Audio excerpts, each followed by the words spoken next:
Luffy finalmente ataca o Gorosei Saturno, mostrando a extensão da força do Deus do Sol Nika. Além disso, a linhagem secreta de Barba Negra é revelada, e Sanji mostra sua força contra o Almirante Kizaru. Então, se você quer saber sobre tudo isso e muito mais, então fica aqui comigo, que é isso que eu vou te mostrar agora. Fala galera, tudo bem com vocês? Eu sou o Gabriel e temos a continuação de Egghead com o capítulo 1107 de One Piece, onde as coisas finalmente começam a acontecer. A luta do Luffy contra o Gorosei começou. E eu peço para você também já começar esse vídeo deixando o seu like. Assim você me mostra que está gostando dos capítulos de One Piece e eu continuo trazendo aqui para vocês. Mas então, vamos agora para o One Piece 1107, chamado Eu Estava Procurando por Você. O capítulo começa exatamente na sequência do último, com os gigantes Dory e Brog chegando em Egghead para salvar o Luffy. Além de Dory e Brog, também estão todos os antigos piratas gigantes guerreiros, inclusive o Oimo e o Kashi, os gigantes que protegiam os portões de Enies Lobby. A tripulação dos piratas gigantes é um bando lendário liderados por Dory e Brog, que aterrorizavam os mares de One Piece. Porém, após os capitães terem uma discussão, a tripulação foi dissolvida e Dory e Brog entraram em um duelo por mais de 100 anos na ilha de Little Garden, onde o Luffy e o Chapéu de Palha os encontraram e colocaram um fim nesse seu duelo. Com o ataque a Egghead dos piratas gigantes, que finalmente se reuniram novamente, Dory Brog ordena que seus homens destruam qualquer navio da marinha em seu caminho e todos eles felizes correm com seus capitães para dentro da ilha, devastando todos os marinheiros no caminho. Vendo este ataque surpresa, a marinha então solta um alerta, avisando que os antigos e lendários piratas gigantes estão ali naquela ilha depois de mais de um século, e que é confirmado a presença de Dory, o demônio azul, e também de Brog, o demônio vermelho. Então, enquanto os piratas gigantes desembarcam de seu navio, indo direto para dentro da ilha de Egghead, o Sop do alto da ilha avista com seus binóculos os gigantes chegando, e vendo Dory Brog, ele se emociona, dizendo que seus mestres estão ali. Nami também os vê entrar e reconhece Oimo e Kashi, dizendo que os dois com certeza foram em Little Garden buscar os seus capitães. O Sop, então chorando de emoção, diz que achou que mesmo indo para Elbaf, ainda não os encontraria novamente. E bom galera, o Sop tem uma grande história com Dory Brog. Quando eles se conheceram em Little Garden, o Sop ficou completamente fascinado com a alma de guerreiro dos dois, que mesmo depois de muitos anos, ainda continuavam lutando, mesmo sem saber o motivo da batalha. E vendo isso, o Sop decidiu que queria ser um bravo guerreiro como aqueles dois. É por isso que ele os chama de mestres, porque foram eles quem acenderam as chamas da determinação no Sop, fazendo com que ele tivesse um sonho e um motivo para seguir com o Chapéu de Palha. Vegapunk e Edson, então vendo os gigantes, se pergunta por que os gigantes estão ali na ilha atacando a marinha. Ele diz que a notícia do incidente em Egghead com certeza já foi espalhada pelo mundo todo e saiu até nos jornais, porém as notícias provavelmente foram escritas a favor do governo, mas mesmo assim os gigantes estão ali para os salvar porque os conhecem e sabem que os Chapéus de Palha não são maus. O Sop, então ainda chorando, diz que os gigantes não vieram travar guerra, eles vieram apenas para resgatá-los, e fala que eles têm que se apressar e terminar os preparativos para sair da ilha e também reunir todos os Chapéus de Palha. Nesse momento, Nami recebe uma ligação do Brook, que estava levando o navio até eles junto com a Lilith. Mas como vimos no capítulo anterior, para levar o navio pela terra firme, Brook congelou o chão e está deslizando com o navio. Porém, eles não têm como parar. Nami então pergunta onde eles estão e Brook, tranquilo, tomando uma xícara de chá, diz que já estão chegando. Mas Lilith, furiosa, grita que desse modo eles vão acabar passando direto e eles precisam parar, porque se eles atravessarem o seu destino, eles sofrerão uma grande explosão pela barreira. Lilith então toma o telefone de Brook e fala que eles precisam fazer algo para parar o navio. Enquanto isso, Jinbe está atrás do Zoro para o levar até o grupo, dizendo que agora não é hora para lutar. A cena então muda para Zoro em sua batalha contra Rob Lucci. Os dois chocam seus ataques e Zoro grita dizendo para ele deixar de ser teimoso porque ele precisa ir embora. Mas Rob Lucci apenas responde que para ir embora terá que passar por ele e que ele não pode mais fazer seus companheiros esperarem, já que as coisas estão piorando a cada instante. Rob Lucci até mesmo zomba do Chapéu de Palha dizendo que eles são um bando de tolos, que não conseguem abandonar um único companheiro, e diz que enquanto Zoro estiver vivo, seus amigos não poderão fugir da ilha. Porém, Zoro, furioso, diz para Rob Lucci que não é ele quem está no controle do tempo da luta. A cena então muda mais uma vez, agora para a costa da ilha, com os pacifistas disparando nos navios da marinha por ter recebido ordens da Bonnie, que secretamente tem a maior hierarquia de ordens de todas as pessoas, até mesmo que do próprio Gorosei. Os navios então estão sendo destruídos cada vez mais, e o vice-almirante Red King pede para que os marinheiros lhe falem qual a situação dos navios, e até aquele momento, cerca de 30 navios pequenos já tinham sido afundados e os danos só aumentavam.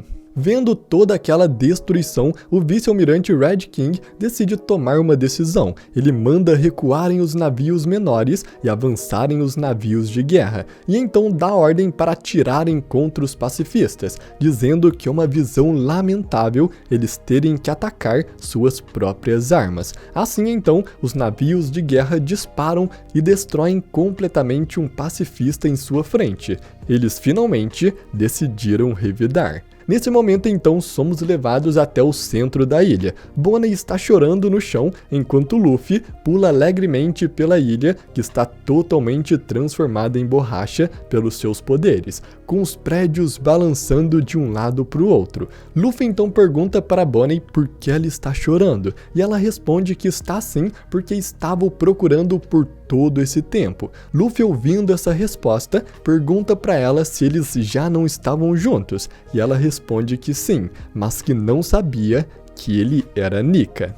Luffy fica sem entender, perguntando o que é Nika, até porque ele ainda não sabe que ele é o próprio Deus do Sol, mas logo ele muda de assunto, dizendo que viu o soco fraco da Bonnie antes, que parecia muito seu, de quando ela tentou atacar o Vegapunk. Bonnie então grita para o Luffy que queria dar um soco de borracha como o dele, mas como foi fraco, é para o próprio Luffy mostrar para ela como se faz, e acertar um chute na bunda do Gorosei pelo que ele fez com o Vegapunk, e também para que eles pudessem fugir da ilha. Luffy nesse momento vê o Vegapunk caído no chão com seu peito perfurado e fica espantado, enquanto o Gorosei apenas fala que esses insetos idiotas cada vez mais arrumam motivos para morrer, mas Luffy então diz que fará o que a Bonnie lhe pediu, e enquanto gira o seu braço, ele fala para a Bonnie que a partir de hoje o seu soco tem que ser assim.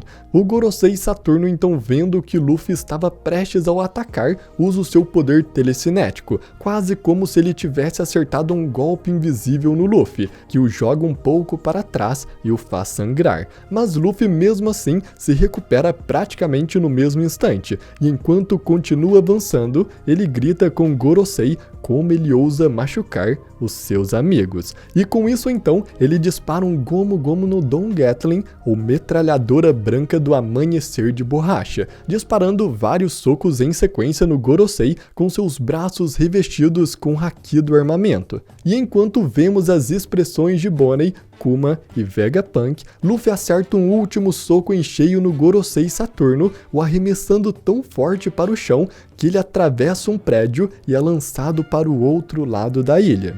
Podemos ver que o Gorosei se machucou bastante com esses golpes e o seu rosto está sangrando, mas se aproveitando dessa abertura, Frank e Atlas correm até Bonnie para tirá-la dali e eles escaparem. Atlas fala para ela usar suas botas flutuantes, que ainda é utilizável dentro da ilha, e Bonnie então tenta acordar Vegapunk para levá-lo junto.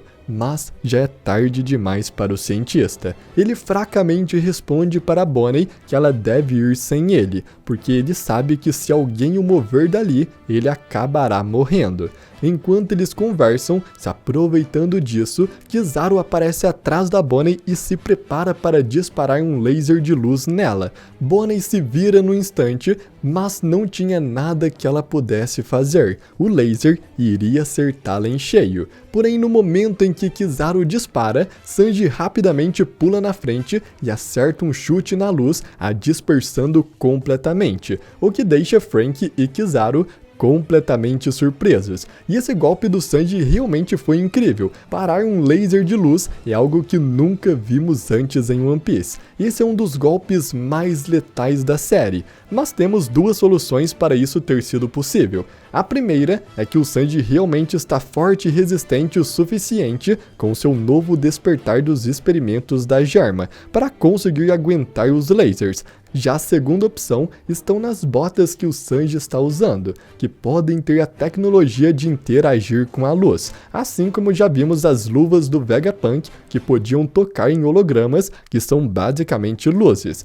Então no final temos essas duas opções, mas eu acredito que isso é apenas a nova resistência do Sanji, o seu novo poder com seu despertar, já que ele recebeu um soco direto do Serafim do Jinbe no rosto e não sofreu qualquer dano com isso. Então imagine suas pernas, que é o seu ponto mais forte. Mas continuando, Sanji então olha para o Kizaru e diz que o amor brilha muito mais forte do que a luz. Mas Kizaru responde que isso não pode ser verdade, porque se fosse assim, não existiria mais física no mundo. Mas imediatamente se aproveitando disso, Franky e Atlas pegam Bonnie e correm dali, enquanto Sanji acende um cigarro e fica parado na frente de Kizaru, pronto para o enfrentar. Kizaru então vê Sanji e Luffy na sua frente e diz que está numa situação difícil, mas no mínimo ele precisa retornar com suas cabeças. Somos então levados até o Gorosei Saturno caído embaixo dos destroços, e de repente uma pessoa aparece em sua frente. Esta era Katarina Devon, uma das integrantes dos Piratas do Barba Negra, o que mostra que os Piratas do Barba Negra já chegaram em Egghead e já estão dentro da ilha. Katarina Devon diz que nunca ouviu falar de um caso em que um Gorosei tenha descido à Terra, mas que graças a ele ter feito isso, o seu trabalho foi muito facilitado, e dizendo isso, ela toca na pata do Gorosei Saturno, falando que sua missão está concluída agora. O poder da Katarina Devon é a fruta da Kyuubi no Kitsune, que permite ela se transformar em pessoas, assumindo a aparência, as roupas e até mesmo a voz idêntico àquele que ela se transforma. Porém, parece que para ela poder se transformar em alguém, ela precisa tocar no seu alvo, e agora que ela tocou no Gorosei Saturno, ela pode se transformar nele a hora que quiser. É por isso que ela falou que ele ter descido à Terra facilitou o seu trabalho, porque seria muito mais difícil tocar nele enquanto ele estava na Terra Santa de Mary Joyce. Vemos então que Van Augur também está na ilha, e pelo que parece, estes são os únicos dois integrantes dos Piratas do Barba Negra que foram para Egghead. O Gorosei Saturno então se levanta dos destroços e pergunta para os membros do Barba Negra por que eles estão ali. Ele fala que nunca imaginaria que os maiores criminosos do mundo do nível 6 de Impel Down se submeteriam a alguém. Mas nesse instante, Katarina diz que o Barba Negra é alguém especial, e o Gorosei responde que a sua linhagem também é especial, o que mostra que o Barba Negra tem uma linhagem diferente. Ele pode ser parente de alguma figura muito importante do passado, e claro, o primeiro que vem à mente é o próprio Rox de Shebeck. Mas basicamente está confirmado que o Barba Negra tem uma linhagem especial, seja por ele ser de uma raça diferente ou por ele vir de uma figura notória do passado. Saturno então pergunta para os dois qual o objetivo deles por trás desses pequenos movimentos, e Van Augur responde que é o próprio mundo. Barba Negra quer conquistar o mundo. Ao ouvir isso, Saturno ataca os dois com sua pata, mas antes que fossem acertados, Van Augur usa o poder da sua fruta do teleporte para se teleportar com Katarina para outro lugar da ilha. Katarina então xinga Van Augur, perguntando por que ele já não os teleportou para fora da ilha, mas Van Augur diz que ainda está treinando seus poderes. De repente, então, Caribou aparece correndo da floresta, gritando para os dois esperarem. Caribou fica completamente comovida ao vê-los e diz que nunca imaginava encontrá-los ali. Van Augur, o supersônico, e Catarina Devon, a caçadora da lua crescente.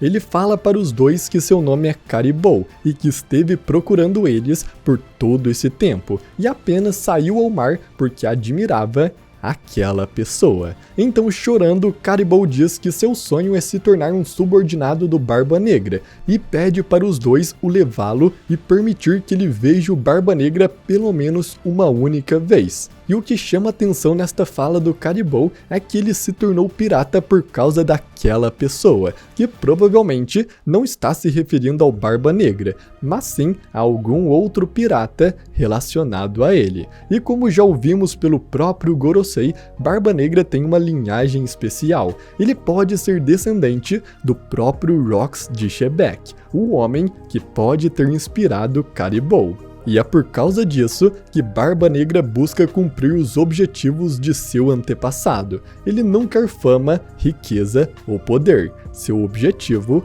é ser o rei do mundo.